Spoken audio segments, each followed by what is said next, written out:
Bom, me quero essa aqui abrindo publicidade, por motivo que tem, nós dizemos, nós chamamos fake news a droga, que caminha esse não estava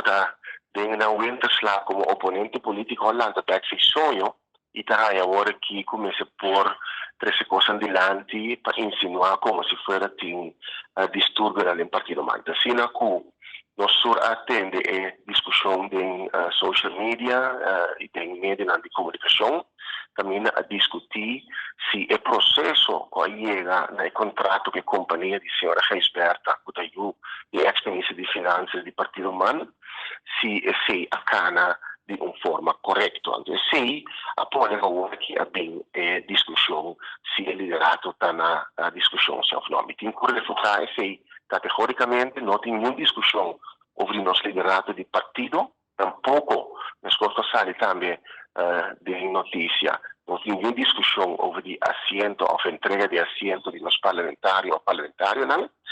Se está o partido man ahasi sua análise preliminar sobre o processo que vai encaminhar para chegar a acordo com a companhia de senhora Geisberta e lo sigue analisar, agora que respeitar